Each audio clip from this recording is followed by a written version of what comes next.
A terrible day for Italian soccer in the Champions League. Juve out, Milan out, Atalanta out, all in the new Champions League knockout round here on the Calcio Guys. With Adriano, I'm Nicholas, and we're joined this week. Johnny's not here, but we are joined this weweek. First-time guest, MeMarcoG. How's it going? Or rather, in this case, you are Marco G, but online persona, MeMarcoG. Thank you for having me. Good to be here. How you guys doing? Could be better. But Sure. Marco, we could be a lot better, but we listen, really man. appreciate your time to come on tonight. So couldn't have picked a better time, I guess. Yeah, listen, it's good to be here, regardless of the circumstances. I'm glad we got to do this, so appreciate the time. Thank you for having me on. Absolutely. It just means we'll have a lot to talk about this week. But, before we get into the negative stuff, we want to talk about the positive, Marco, because, what we like to do, first-time guests, we want to ask you, how did you get into Calcio? How did you get into Milan fan? And even you now as a content creator, you're on, all the social media platforms, including your Twitch, you have your own Discord. I mean, just tell us about yourself. Yeah. This is not a job interview, by the way. No, of course. Sure. So I've been making content for quite a while, and I've honestly I've gone back and forth between like this type of stuff that I make. But in terms of my relationship with Italian soccer, Italian football, I always grew up around it. Like my family, my name is Marco. Obviously, my family comes from Italy, and I just grew up. Sunday lunch at Nonna's house, Calcio was always on. Roma's on the TV, and Totti's on TV, and Del Piero's on TV. It was always around growing up. But the first time I remember sitting down and really watching a game of football was Italy versus Ghana in the 2006 World Cup, and I remember this certain guy, Andrea Pirlo, scored an absolute worldie that game.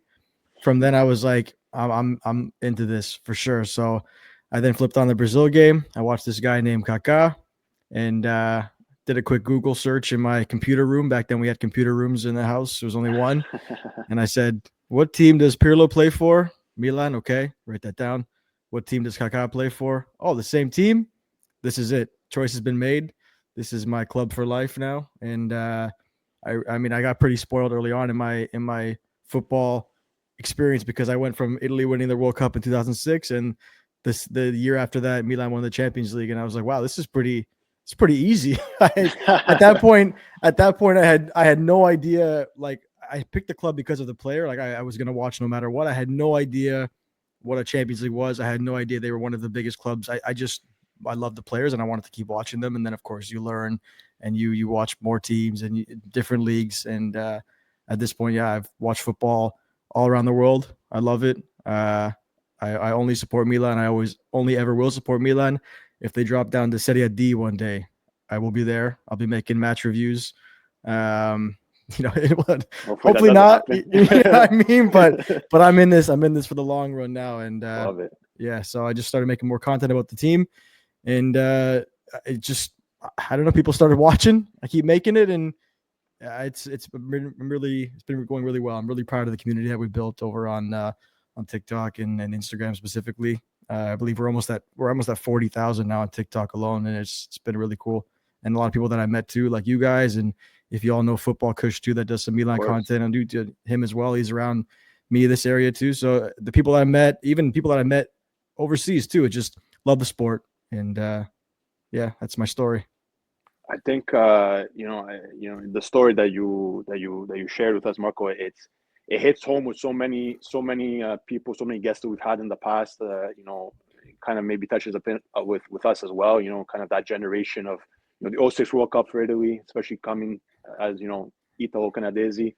It was a big moment for us in our cultural fandom, and then obviously the club stuff. Kind of you carve your own path, but love it. I'm right there with you. I feel like it's like a carbon copy almost with myself, but in terms of the content, because I can't say I remember exactly when I started seeing your content, but it's been maybe a little while now. And how long has it been that you've started on this?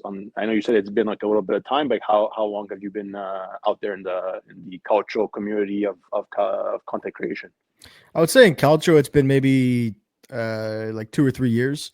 Like I really started uploading more frequently. I was streaming on Twitch and I was playing a lot of FIFA.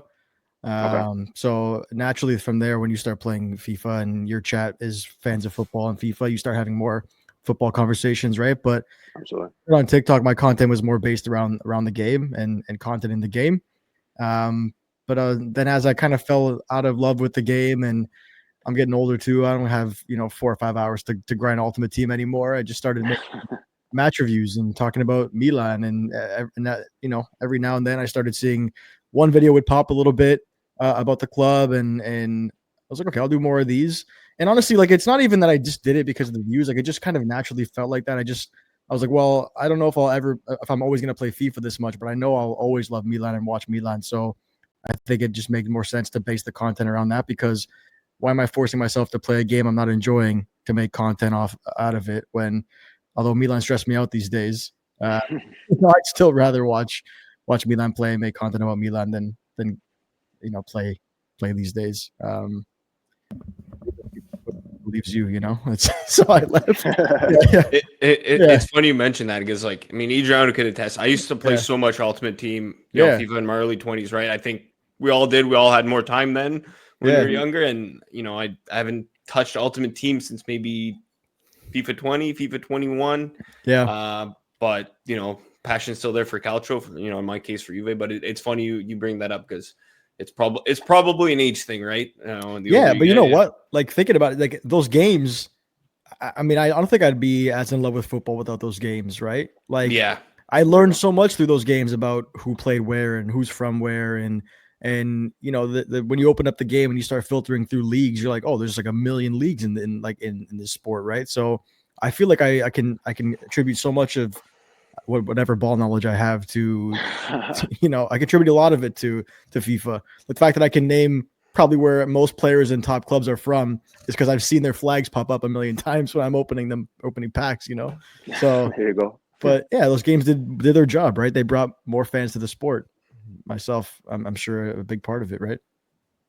Yeah, that's a classic. And I mean, I'm sure if you open up I don't know if you have PlayStation or Xbox. I'm sure if you open up your console now, you might go play Champions League mode, might go play Milan against Feyenoord to get some revenge. Yeah, no kidding. Because I think that's what we're all doing, whether you're a Milan fan, a Juve fan, or even an Atalanta fan. Like, that's what we're all feeling this week, Marco. I mean, hey, obviously we'll start with Milan, right? You're the guest. We want to talk about that. 1-0 loss last week, and then come back to San Siro in a 1-1 tie with 10 men, deal with the red card, ultimately lose 2-1 on aggregate, knockout in the knockout round. Well, yeah, what did you make of, the two legs, and more specifically even yesterday's draw? Yeah, well, I will say it's a good thing we're talking tonight, because if we talked last night, it might have been a worse mood. I've had a bit of time to process it now, but yeah, I mean, I honestly stick by what I said last night in all the post-match reviews, that it felt embarrassing. It really did, right? It's going back to the 1-0 loss, that game. Of course, we can talk about the Mike Maignan mistake. I think overall Milan beat themselves in this tie against Feyenoord. You talk about the Mike Maignan mistake, and of course we can talk about Theo Hernandez too yesterday. The absolute stupidity that we saw that man pull off as one of the leaders on this team. I say leaders in quotations, of course, but at the end of the day, that will get the headlines, of course, those mistakes. But this team still had a game and a half at full strength to pull something off against Feyenoord, and they had one goal to show for it, right? And that's it. It's just they beat themselves. Credit to this Feyenoord team, and I said it last night as well. This is a team with a ton of injuries. Their captain's out for the season. Their manager, Pascal Boschard, I'm seeing here, is a youth team manager. He's an interim manager right now. This team had every excuse in the book to kind of hang their heads and kind of bow out, and no one would have batted an eye. And I'm sure no Feyenoord fans would have been disappointed losing to AC Milan. But these kids dug in. And although this Feyenoord team is younger, this Milan team is still pretty young, and I think we have to remember that as well. This team was not going to win a Champions League this year, as much as maybe some of my Instagram DMs tried to convince me that they were going to after signing players like João Felix. They were not going to win this year, and based on how our season has gone, our priorities have changed now. Top four, in my opinion, is much more important than hanging around for one more round in this competition. But even still, it is incredibly disappointing. It felt embarrassing, and this is a tough one to swallow. It stings for sure. Absolutely, Marco. I mean, and just to say, and I know, like you said, the headlines are going to be, especially after yesterday, the headlines are Theo costed us Champions League, get him out, disgrace, everything you want to say. But I'm going to turn back and say we shouldn't have even been in this place to begin with. Correct. We should have gotten the job done against Dinamo Zagreb. We wouldn't have been put in this situation. We wouldn't have had to play 2 more Champions League games on our already crowded schedule in a campeonato that Milan is there but not there. Like they're lingering in 7th. They have the makeup Bologna game, I believe, next week, if I'm not mistaken. I think they're moving that one again. I think I heard that they're going to move it to another later date. Yeah, I'm pretty sure. Whatever it is. Anyway, whatever I know what you're saying. Yeah, that makeup game is to come. You know, we're sitting in 7th place in the campeonato. I think top 4 is still within grasp, but adding 2 more games against a Feyenoord team, which in the past I've probably disrespected a bit too much. I didn't think they were of quality, and especially now. You know, like you said, everything you said. Fired the manager, have the interim youth team manager in there. Injuries galore. We signed their striker. Yeah, of course. Not their best player. I don't know. I don't watch Feyenoord week in and week out, but one of their top players, and has been a top player for them for quite a while. Scored a lot of goals for them, and is young as well. We take it off their hands into our basket, and we still can't go out and beat them. But I'm still sticking firm to we shouldn't have even been in this place to begin with. The Zagreb disaster was I think maybe the kickstart to this negative stain on our Champions League campaign after these 2 legs with Feyenoord. If we get the job done against Zagreb, we're not put in this situation. We're advanced already to the round of 16, and we're not talking about this heated time around Milan. If it be smashing tables or breaking TVs or whatever you want to do, it shouldn't be. So that's what kind of aggravates me even more. And I know fans are especially Milan fans, were very reactionary. It's very, very evident. You're going to pinpoint certain mistakes with this club and with this team in these performances, but it's at least a sour taste in my mouth, just because I think it could have all been avoided. That's my main point here. It's unfortunate. And again, I like what you said. We killed ourselves. We shot ourselves in the foot. I absolutely agree. Even though I still, like I said, we should have gotten the job done against Zagreb. Okay, that wasn't to be. We had Feyenoord ahead of us. We still, on paper, and I think on the pitch. No, I don't think. I know on the pitch, we're a better side than what we showed in these two matches. It's unacceptable. It's unfortunate. I don't want to pinpoint all the blame to Theo. I know a lot of fans are really upset with him right now. He's not having a great season. It's clear, but when he was on top of his game, nobody batted an eye. Everybody was, oh my God, Theo. Now that he has a bad season, he has a couple mistakes. He's not the same Theo. Everybody's quick to jump down his throat and get him out and this and that and really bashing the guy. Listen, he's not perfect. It's clear. Was he ever a good defender? No. Did he ever not have a hot head? No. So I think we should have known and should have expected these types of things.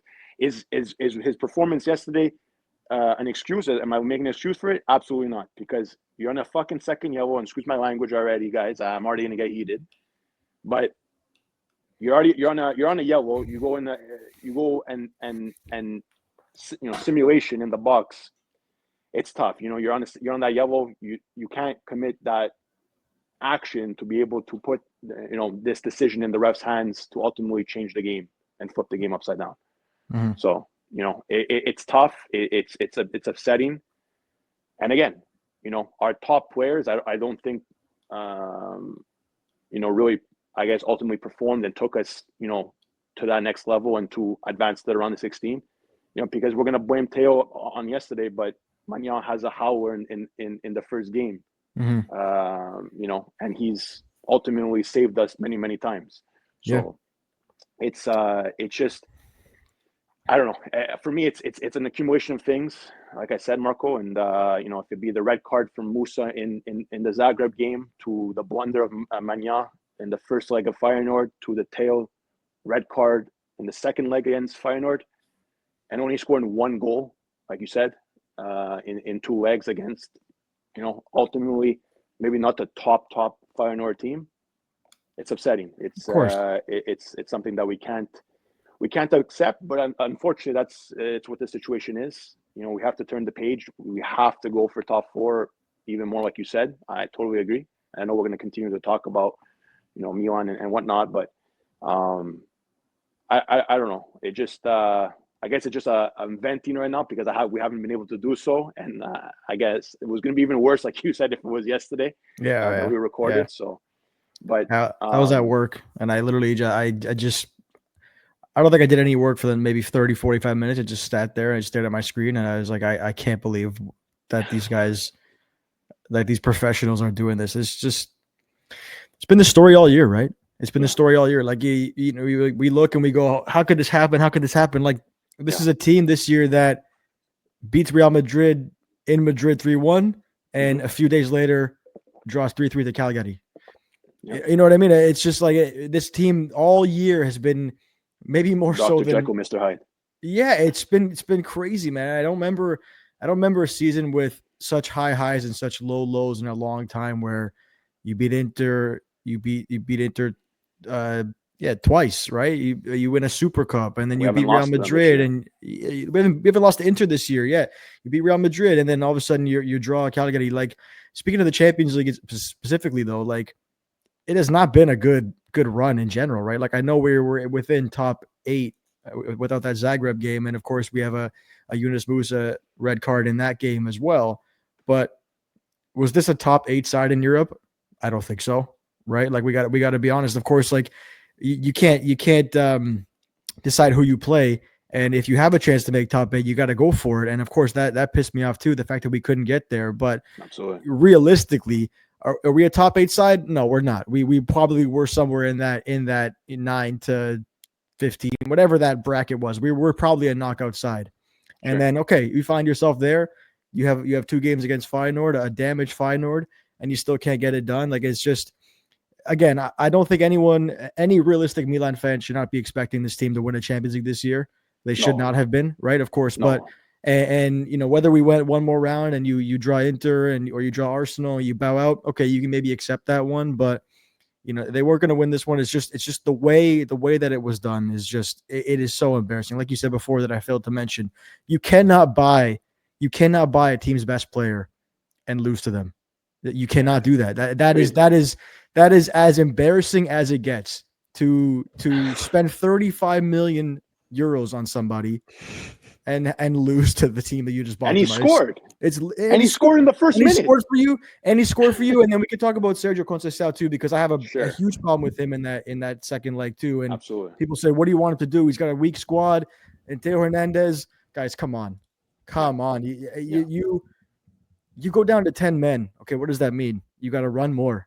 So who does he leave on? Rafa Leao and João Felix. Are those your runners? Are those your runners? Are you gonna bank on them to be your runners? I don't think so. I think I'd rather leave on Christian Pulisic. I think I'd rather leave on Santi Jimenez, the guy who's battling in there and trying to hold up play. He played down a goal, or needing to score a goal yesterday. He plays without a striker for 12 minutes. 10, 15 12 minutes. He plays without a striker. What are we doing? What are we doing leaving João Felix out there, who I think he's been okay overall since he's got to Milan, but and I'm thinking he's gonna drop back and link up Rafa Leao and bring him more into the play. He's playing striker, and he's not a striker. And funny enough, and I talked about this too yesterday, I'm seeing Rafa Leao ping a ball in. I saw Pavlovic as well put a ball in, and who are they aiming at? João Felix? He's gonna score that goal in the box. It's just, I think yesterday made no sense. And even when he brought on Chukwueze and brought on Tammy, he still insisted on playing down that left side too. When you saw Rafa was fading and the touches were getting a little bit clumsy too. It's just, Sure. I think Conceição yesterday is equally as important as a talking point as Theo Hernandez, in my opinion. I don't see how fans can be giving him a pass. And okay, he got here. It's been a month and a half. He's figuring things out, but I'm sorry. It really felt a bit like favoritism yesterday to leave on João Felix and leave on Rafa Leao, and you take off a guy who scored 3 goals in 5 games now, and your best forward all year in Christian Pulisic, you take them off when you need to score a goal. To me, that's also unacceptable. Maybe there's reasons we don't know. Maybe it's fitness or something. I don't know. You know what I mean? And maybe Pulisic could have felt something. I don't know. You know what I mean? I don't know these players like that. But assuming that they were good to go and play more, unacceptable for me for Conceição. And he said it himself in the he took the blame. News. He took the blame. Yeah. And I think he deserves a good chunk of the blame. 100%. I think this is perfect time to ask a couple of our questions that we got on social media. First one is from our friend Sabrina Belmonte. You could file this under, is this question about Milan or question about Juve? There is a huge mentality problem with this team. The question is, how deep does it go? Is a complete overhaul necessary? There's no way a team of this caliber should be hit and miss on any given match day. So a lot to unpack there, but mentality, it feels like you guys were talking about it, but yeah. Marco, I'll let you answer it first, and I'll chime in after. How deep does it go?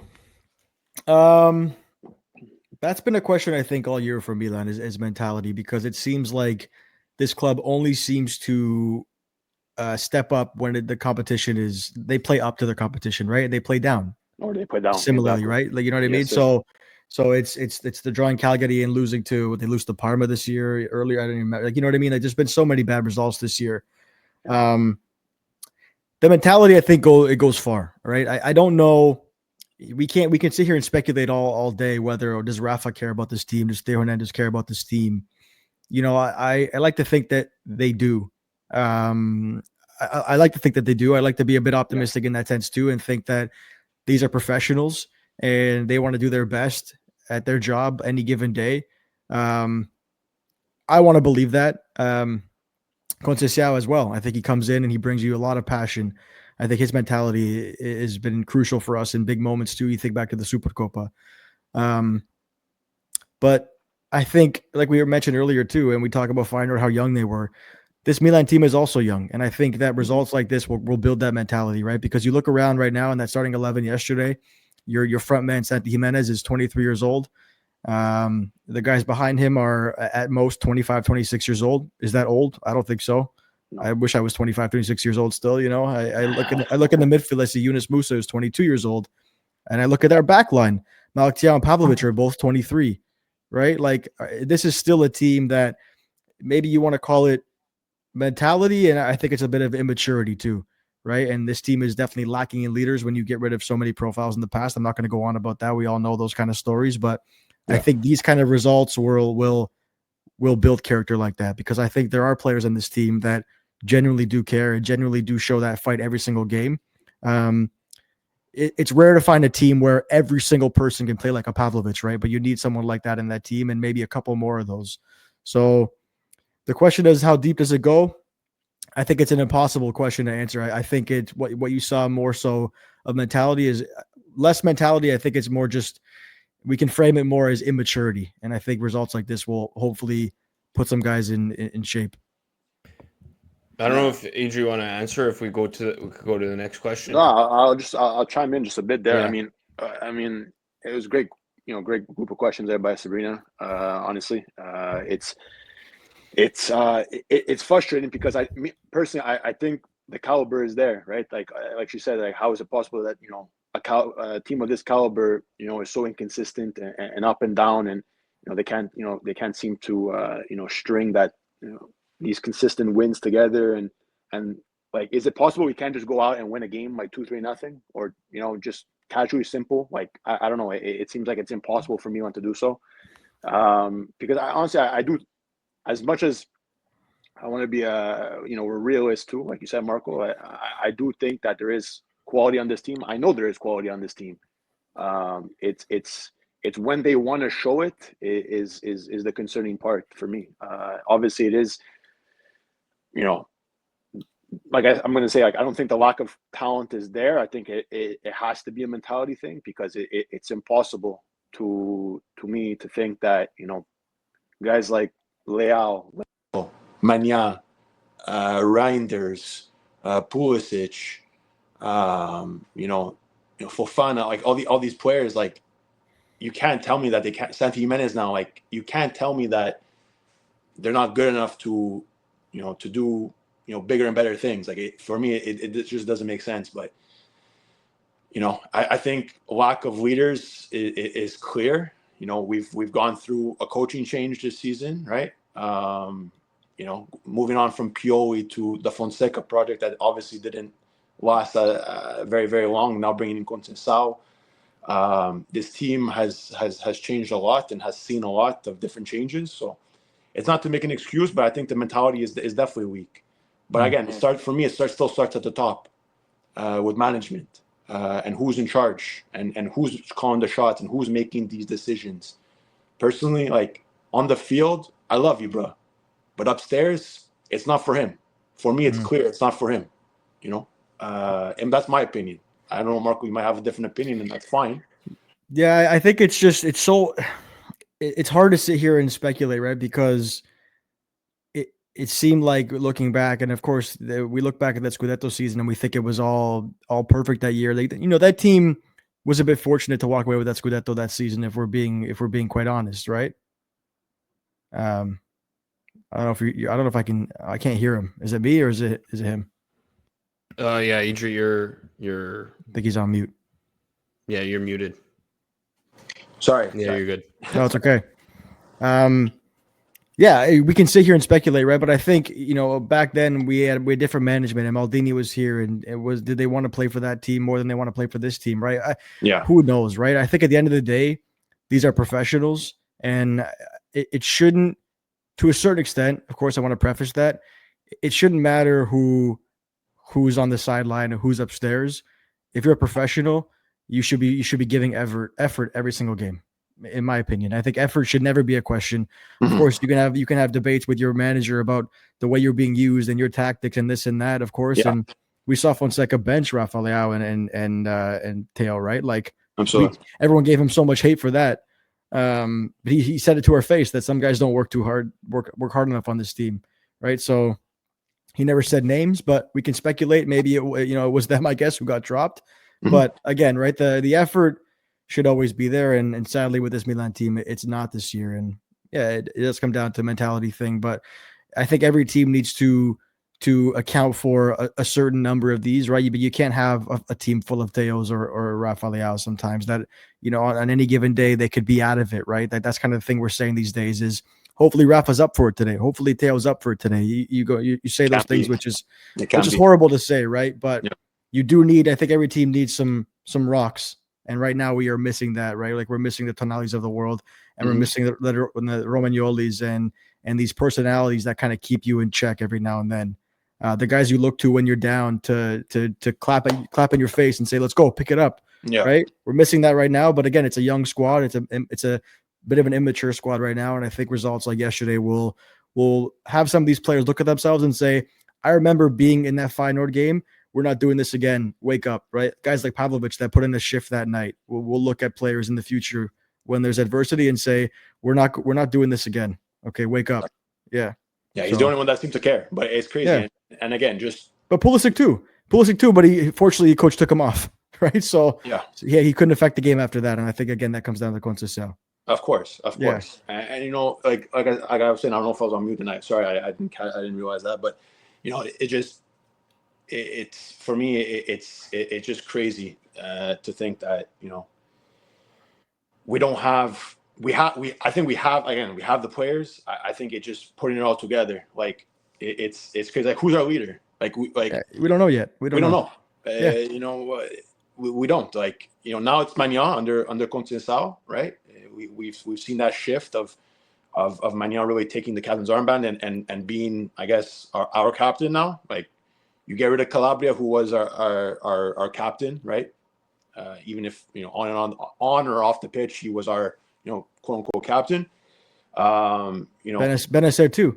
after that Benacer, right? Supercopa against Juventus, he's there huddling the team and he's giving a speech, and you need guys like that, right? We got rid of all of them, and we need to build more of them.